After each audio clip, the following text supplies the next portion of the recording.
आज हम डिस्कस कर रहे हैं करेक्टर्स ऑफ पॉपुलेशन को कंटिन्यू कर रहे हैं।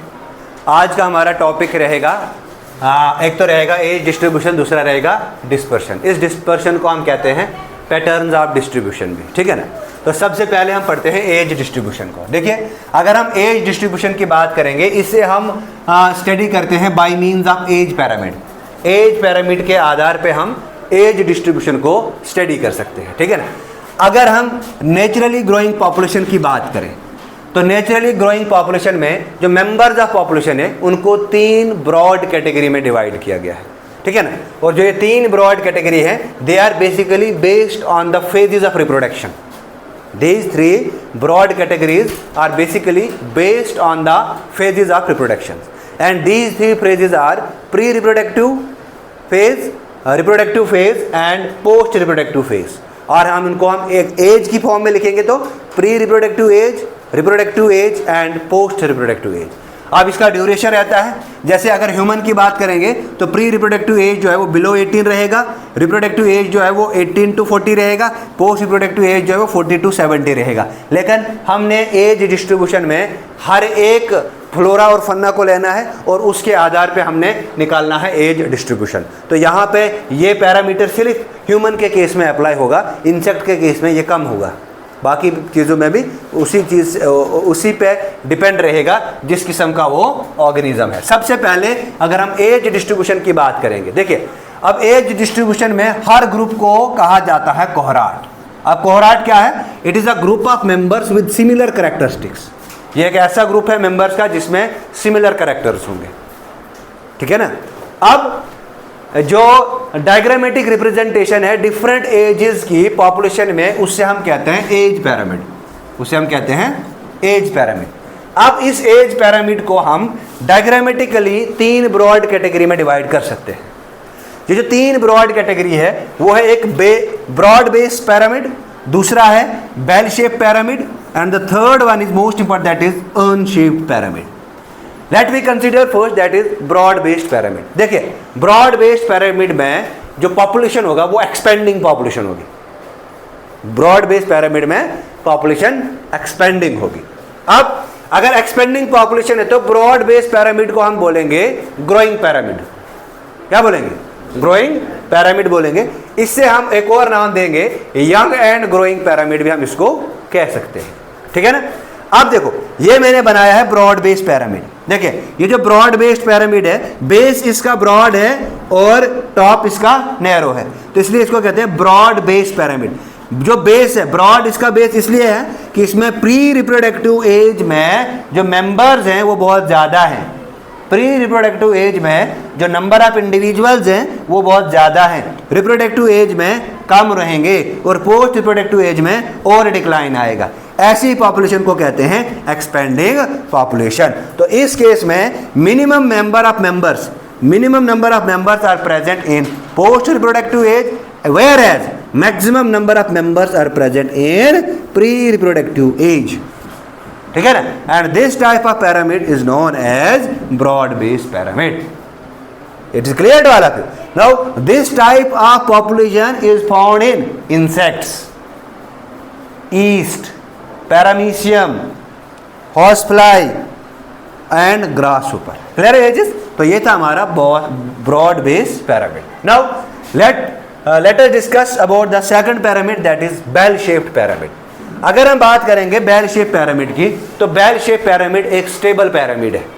बेल शेप पैरामिड एक स्टेबल पैरामिड है। तो बेल शेप पैरामिड में स्टेबिलिटी आएगी। हम ऐसा कह सकते हैं कि जो प्री रिप्रोडक्टिव एज और रिप्रोडक्टिव एज है, इसमें maximum number of individuals present होंगे और पोस्ट रिप्रोडक्टिव एज में as compare to pre reproductive age and reproductive age थोड़े से कम मेंबर प्रेजेंट होंगे, ठीक है ना।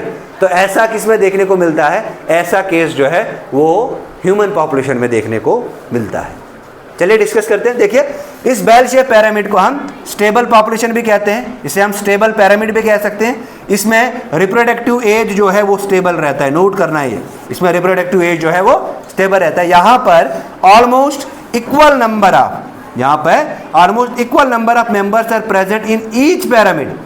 हर एज में, हर एज में प्री रिप्रोडक्टिव एज में मान लो 100 मेंबर्स थे पोस्ट रिप्रोडक्टिव एज में भी 100 ही है, तो ऑलमोस्ट इक्वल है। लेकिन पोस्ट रिप्रोडक्टिव एज में लेट से 95 रहे, 5 की डेथ हो गई, तो थोड़ा सा पोस्ट रिप्रोडक्टिव एज में कम मेंबर प्रेजेंट है। अगर मैं यहाँ पे बात करूँ, यहाँ पे लेट सपोज 10,000 मेंबर थे, 10,000 थे, यहाँ पे 1000 रहे, यहाँ पे 100 रहे, तो ऐसी पॉपुलेशन जो है इसे हम कहते हैं broad base pyramid. Is it clear to all of you? Now the third one is that is urn shaped pyramid. अगर हम बात करेंगे अर्न शेप pyramid की, इस अर्न शेप pyramid को हम डिक्लाइनिंग पॉपुलेशन भी कहते हैं। They are also known as dying population, or you can say that it is also known as diminishing population.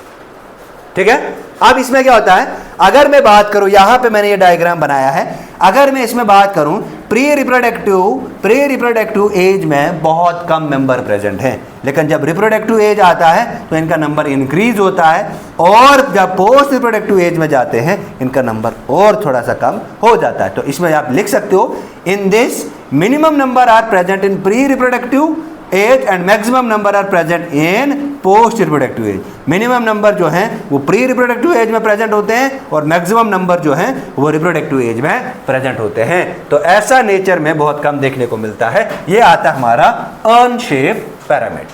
Clear है ये चीज? तो ये था हमारा एज डिस्ट्रीब्यूशन, और एज डिस्ट्रीब्यूशन की 3 ब्रॉड कैटेगरीज को हमने क्लासीफाई किया on the basis of age pyramid। ठीक है ना, तो इसको रिप्रेजेंट किया हमने एज pyramid की फॉर्म में। Now let we consider about dispersion. This dispersion is also known as pattern of distribution.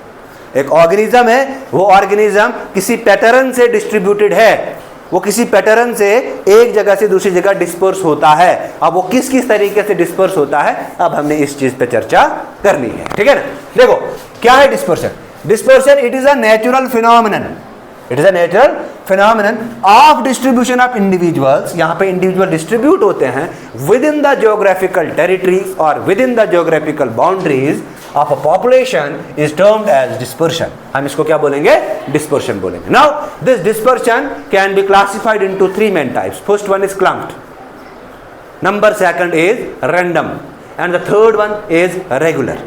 3 तरह का डिस्पर्शन होता है। तो सबसे पहले हम करेंगे क्लम्प्ड की बात। क्लम्प्ड मतलब क्या होता है, they are aggregate in patches. जितने भी मेंबर्स और नंबर ऑफ इंडिविजुअल्स हैं वो पैचेस में रहना पसंद करेंगे, और वो अगर माइग्रेट करेंगे या डिस्पर्स करेंगे वन प्लेस टू अनदर, तो वो पैचेस में ही माइग्रेट करेंगे, डिस्पर्स करेंगे। ठीक है ना, इसमें आता है जैसे इंसेक्ट्स इन फॉरेस्ट, इसकी मेन एग्जांपल है। नंबर सेकंड आता है regular. Regular is also known as, they are known as uniform pattern. अगर हम बात करेंगे यूनिफॉर्म पैटर्न की, यहाँ पे जो डिस्पर्शन होगा वो यूनिफॉर्म होगा। वो क्या होगा, वो यूनिफॉर्म होगा। यूनिफॉर्म बोले तो एक सीक्वेंस के हिसाब से होगा। Is it clear to you?